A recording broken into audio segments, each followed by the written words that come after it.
So anyway, I want to talk about like creative workflow and like production, arranging, kind of stuff like that.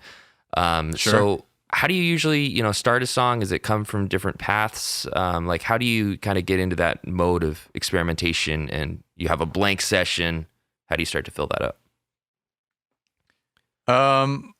Man, it's kind of different every time, Same. I think. Yeah, same for me. Yeah. It's like it'll be whatever I'm kind of into at that moment. Like, Do you feel like this is kind of my process. Like I'll have some nucleus. I don't know what it'll be. It might be a rhythm, it might be a synth, it might be a guitar part, a vocal line, whatever. And then I'll just kind of like dance around that nucleus. Do you have kind of like a similar process, or do you like plan things out more and more pre-pro? Sometimes, I will, if I know I'm kind of like going into a, concerted writing effort time period, I'll sort of just like set some stuff up for myself, like give myself some parameters. Okay. Like maybe build a template to use. What does that look like? Like a template in terms of like form, or kind of like the different just tracks? like more just like these are the synths I'm going to use. Cool. Like here's a bunch of like tracks with like weird vocal effects that I can just like, Okay. throw a vocal down onto it and it'll like do something fun. Okay. That's cool. It's fun. Yeah, but just like, a few of like the synths that I'm using most. And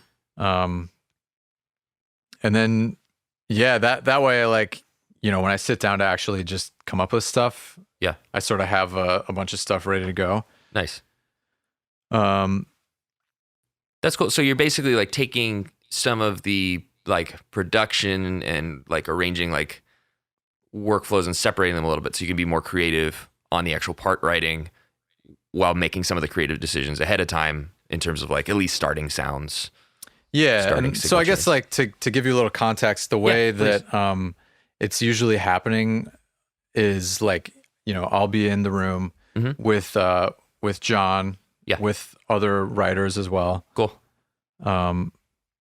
And so there's, it's usually just like, okay, cool. Like, what are you guys feeling today? You know?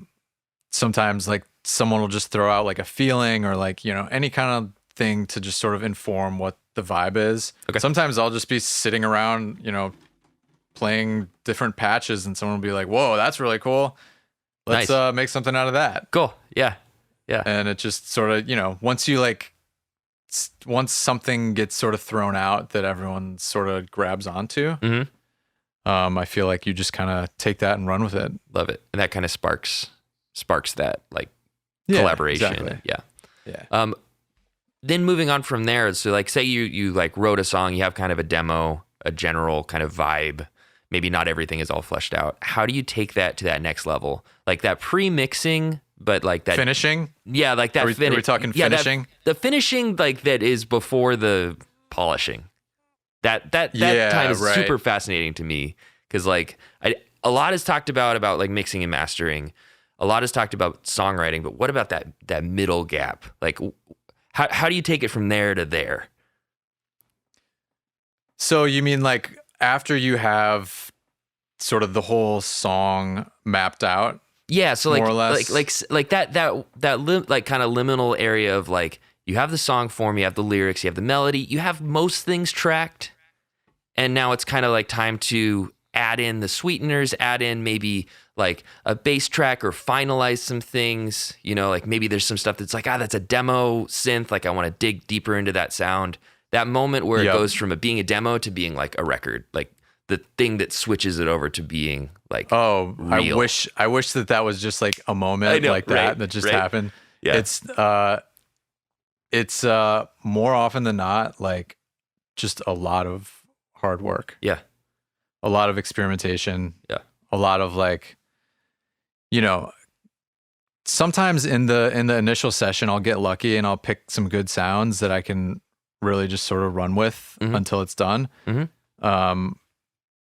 But yeah, I mean, I feel like most of the time it's sort of like, okay, this is really good, but it could be, better and just kind of have more of a purpose sonically and, just be more the right sound. Yes. Because I feel like,